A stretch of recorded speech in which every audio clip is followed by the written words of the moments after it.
And welcome back to the channel. Ball boys, as always, if you like the content, please like, share, comment and subscribe. The Premier League is back and we are back again, so I want to do a small preview of the games of the weekend.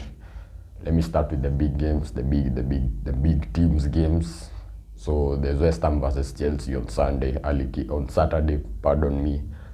kickoff at the London Stadium. Now West Ham are in a relegation battle, as you may know. It's not going to be an easy game for either party because West Ham have been resurgent and a resurgence of some sort because they have been more defensively resolute. They're not conceding as many goals. They played really well at St. James's Park against a very strong Newcastle side that play at almost 100 miles an hour per game, and they managed to keep them at bay and even fashion some chances of their own. So it's not going to be an easy game by any means. I am predicting a draw in that one. Chelsea are not at their best at the moment. Had some good signings, Enzo Fernandez, Mudryk, but of course it's going to take some time for all of them to click. Going for a 1-1 draw in that game. I think that will be a fair result. Arsenal versus Brentford. This is a very important game for the Gunners because they need to bounce back. If they were to lose this game, that would be 3 losses on the bounce, and all of a sudden all that momentum they had built up is nowhere to be seen. So Arsenal, this is I would say a must-win game for them. Brentford are not an easy team to play against. One of the most informed teams in the Premier League, if not the most informed team in the Premier League right now, because after the World Cup, I mean, Thomas Frank and the work that he is doing is going under the radar, but he's a very good manager. And Brentford only came up into the Premier League last season, and to see them fighting for European places ahead of the likes of Liverpool and Chelsea, that's an achievement that needs to be talked about more. But I believe Arsenal are going to get over the line in this one. 2-0 Arsenal, I'm predicting it. Of course, the reverse fixture has ended in a 3-0 win for Arsenal, and Brentford have taken points off of each and every Big Six team except from Arsenal, who beat them 3-0. But from that record alone, you can get the notion that Brentford are not an easy team to play against, especially when they're coming up against a Big Six team. Maybe they're the new Wolves, who knows? But they're a very good team. It's not going to be easy, but 2-0 Arsenal. Leicester versus Tottenham.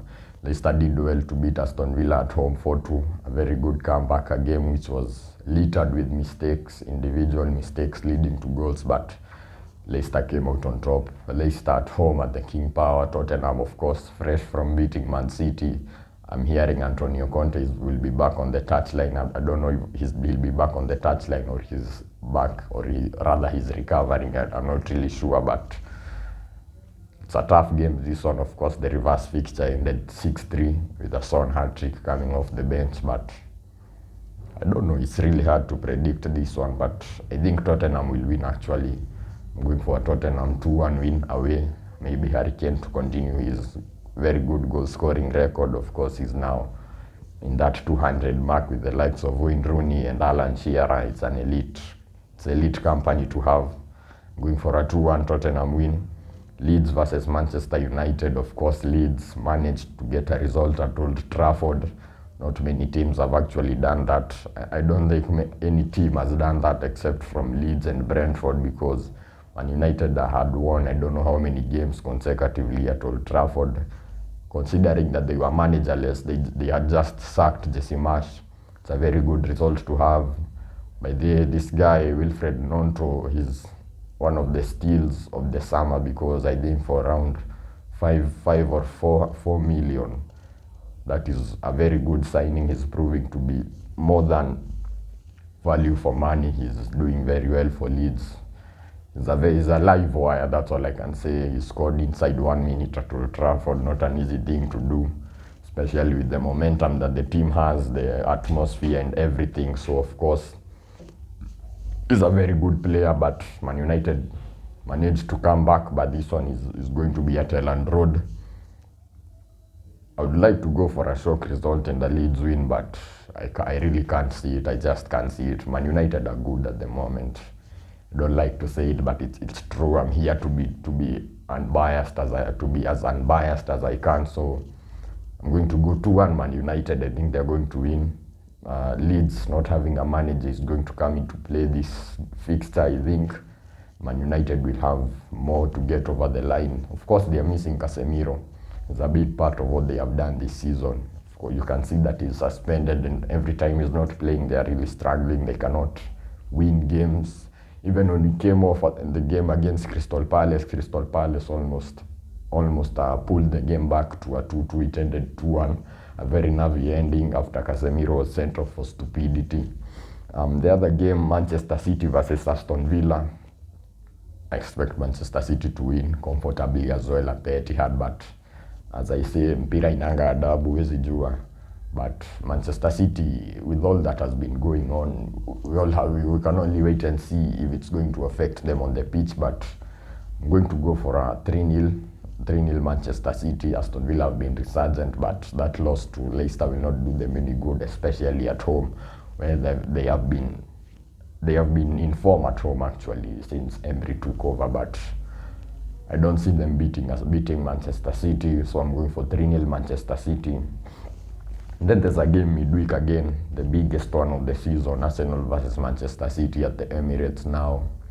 It's going to be a very hard game. In the FA Cup at the Etihad, Arsenal made, I think, 6 changes, but still managed to go toe-to-toe with Manchester, a largely unchanged Manchester City side who are not in their best at the moment. That's for sure. But it's a hard game for both parties. But with the atmosphere, the Emirates, with the fans, the way that Arsenal have been playing, because in my opinion they have been playing better football than Manchester City, I'm going for an Arsenal win. Of course, I'm trying to be as unbiased as I can, but even from a neutral's point of view, I will take a draw. As an Arsenal fan, I will take a draw all day, because that changes nothing at the top of the table unless Man United are able to crawl themselves into that title race. But a draw will be good. But I'm going 1-0 Arsenal.